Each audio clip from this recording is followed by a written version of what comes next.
छेदी सिंह हम तुमसे इतना छेद करेंगे तुम কনফিউজ हो जाओगी सास कहाँ से लोगी বাকিটা বললাম না। আমি যদি কোনোদিন মনে করেন পলিটিক্সে যাই, আমি আমার এই অঙ্গন ছেড়ে দেব, মানুষ যেন আমাকে বলতে না পারে আমি 2 নৌকা পায়ে দিছি।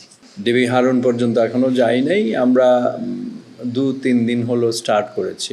এটা আরও পরে হয়তো আমরা যাব, ভাত খাওয়াবো, খিচুড়ি খাওয়াবো, বিভিন্ন কিছু খাওয়াতে পারি।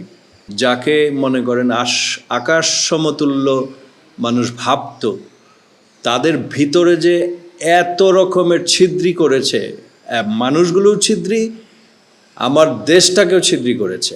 শাকিব খানের একটা ছবি দিয়ে যাত্রা শুরু হলো, তার সাথে চঞ্চল চৌধুরীর আর একটা ছবি, এই দিয়ে আবার বাজার আস্তে আস্তে উঠতে শুরু করলো। 250-টিরও বেশি ডিজাইন অপশন নিয়ে ওয়ালটন স্মার্ট ফ্রিজ, বোঝে আপনার প্রয়োজন। চরিত্রটা আসলে এখানে খুব বেশি ক্যারেক্টার নাই, 3-4টা ক্যারেক্টার। আর গল্পের নামটা তো আপনারা নিশ্চয়ই জানেন, গল্পের নাম হচ্ছে রিমান্ড। এটার মেকিং যারা করছে তাদের কোম্পানিটার নাম হচ্ছে রেড স্পট। এখন যেই মানে সরকার পতনের পর যে মানে কাহিনী গল্পগুলো চলছে, যেটা বাস্তবে চলছে, সেটা আমরা এখানে করার ট্রাই করছি।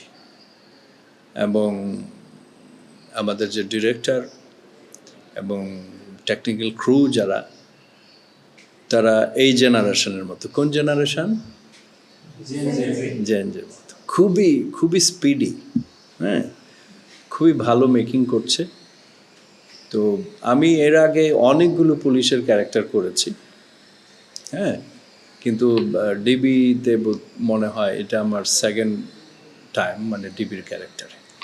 চেষ্টা করছি ভালো করার জন্য, মানুষের ভালো লাগবে, দর্শকদের ভালো লাগবে, প্রচণ্ড রকমের আশাবাদী আমি। আমরা স্টার্ট করেছি, খুব স্বল্প সময় হয়েছে, সো ওই পর্যন্ত এখনও আমরা যাই নাই, ডিবি হারুন পর্যন্ত এখনও যাই নাই। আমরা 2-3 দিন হলো স্টার্ট করেছি, এটা আরও পরে হয়তো আমরা যাব, ভাত খাওয়াবো, খিচুড়ি খাওয়াবো, বিভিন্ন কিছু খাওয়াতে পারি। মানে ও পর্যন্ত এখনও যায়নি, ভবিষ্যতে মানে আরও যখন শুটিং হবে তখন হয়তো এই প্রশ্নের উত্তর দিতে পারব। আমরা সত্য ঘটনা যেগুলো ট্রাই করব, সমস্ত ঘটনাগুলো এখানে তুলে ধরার জন্য। মানুষ কিন্তু ঘুমিয়েছিল, গত 16 বছর মানুষ ঘুমিয়েছিল। যাকে মনে করেন আকাশ সমতুল্য মানুষ ভাবতো, তাদের ভিতরে যে এত রকমের ছিদ্রি করেছে, মানুষগুলোও ছিদ্রি, আমার দেশটাকেও ছিদ্রি করেছে। আমি ফিল্মের মানুষ, দ্যাটস ওয়াই আমি একটা ফিল্মের ডায়লগ বলতে চাই, যদি আপনারা এটা রাখেন। এটা বোম্বের একটা অনেক বড় স্টারের ডায়লগটা ছিল এরকম: छेदी सिंह हम तुमसे इतना छेद करेंगे तुम কনফিউজ हो जाओगी सास कहाँ से लोगी বাকিটা বললাম না। তা আমার দেশ, আমার জন্মভূমি, আপনার দেশ, আপনার জন্মভূমি, আপনার মাতৃভূমি, এখানে আমরাও ঘুমিয়েছিলাম, আমরাও জানতে পারতাম না যে কোথায় কি হচ্ছে। যেখানেই হাত দেওয়া যাচ্ছে 10,000 কোটি টাকা, 5,000 কোটি টাকা, হ্যাঁ, 500 কোটি টাকা। সামান্য একটা এমপির যদি মনে করেন মালয়েশিয়ায় 500 কোটির প্রপার্টি থাকে, আমাকে আপনি বলেন, আমাকে যদি 5 কোটি টাকা দেন, আমি কিন্তু এর পরের দিন পাগল হয়ে যাব, আমি পারবো না এটা হ্যান্ডেল করতে। কিন্তু ওরা পেরেছে, মানুষের টাকায় ওরা পোস্ট পাস করেছে, পোস্ট পাসের গল্প শুনিয়েছে, আমরা সেটা শুনেছি, আমরা সেটা দেখেছি, এখন আরও বের হচ্ছে। আমার মনে আছে যখন করোনা শুরু হলো, তখন আমি আমার অঙ্গনের কথা বলতে পারি, আমি কিন্তু ফিল্মে বেশি কাজ করি, টিভি মিডিয়াতে কাজ করি কম। তো আমার অঙ্গন একদম মনে করেন কি বলবো, হল বন্ধ হয়ে গেছিল, শুটিং বন্ধ হয়ে গেছিল। মানে আমরা আল্লাহর কাছে দোয়া করতেছিলাম যে আল্লাহ আমাদেরকে রিকভার করো। তারপর আস্তে আস্তে করোনার প্রতিষেধক আসছে, হল খুলেছে, এবং শাকিব খানের একটা ছবি দিয়ে যাত্রা শুরু হলো, তার সাথে চঞ্চল চৌধুরীর আর একটা ছবি, এই দিয়ে আবার বাজার আস্তে আস্তে উঠতে শুরু করলো। এবার এসে সেই বাজারে আবার ধস নামলো। আমি জুলাই আগস্টে এই কাজ ছাড়া আমি টোটাল জুলাই আগস্টে আমি 3 দিন শুটিং করেছি একটা তেলের বিজ্ঞাপনের। আদারওয়াইজ আমি গৃহবন্দীর মতোই ছিলাম।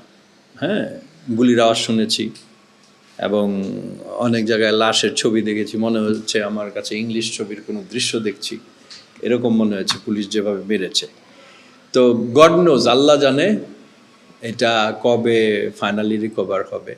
অপূরণীয় ক্ষতি তো হয়েছে, আমাদের টিভি মিডিয়ার তো আরও বেশি, বিকজ দলাদলির কারণে আপনি বিভিন্ন রকমের আমরা দেখি সোশ্যাল মিডিয়াতে, আলো আসবেই, এই সেই হ্যান ত্যান। তবে আমার একটা ব্যক্তিগত ওপিনিয়ন, সেটা হচ্ছে একটা শিল্পী জনগণের হওয়া উচিত, কোনো দলের হওয়া উচিত না। এটা আমার ব্যক্তিগত ওপিনিয়ন। শিল্পীদের কি রাজনীতিতে আসা উচিত? না, তাহলে সবাই রাজনীতিতে আসতে পারবে, সবাই রাজনীতিতে আসা উচিত। যখন আপনি রাজনীতিতে আসবেন তখন অন্য কাজগুলি অফ করে দেবেন। আপনি একটা ঘোষণা দিবেন, ভাই আমি আর অভিনয় করব না, আমি আর শিল্পী নাই, আমি একটা পার্টির মতাদর্শ নিয়ে আমি সেই পার্টিতে আমি জয়েন করেছি, আমি এমপি হব, আমি মন্ত্রী হব, এটা বলবেন। 2 কাজ একসঙ্গে চালানোর আমি পক্ষপাতী না।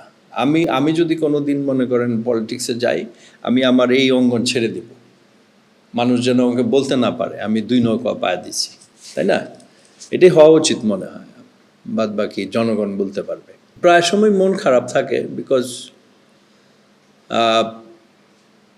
সোশ্যাল মিডিয়া এত স্ট্রং, এত নিউজ দেখি যে আমরা কার কাছে বলবো কথা। একটা ফ্যামিলিতে সন্তান বাবার কাছে বলে, সে বাবা যদি মদারু হয় বা চোর হয়, সন্তান কিন্তু তার কাছে সঠিক কিছু পাবে না। তো আমরা খুব দুঃখে আছি, কষ্টে আছি। আল্লাহ মাফ করুক ওনাদেরকে। আপনারা ভালো কাজ যারা করে তাদের জন্য দোয়া করবেন, দেশের জন্য দোয়া করবেন, দেশটা যেন ঠিক হয়ে যায়। আর যারা অন্যায় করেছে তাদের যেন বিচার হয়।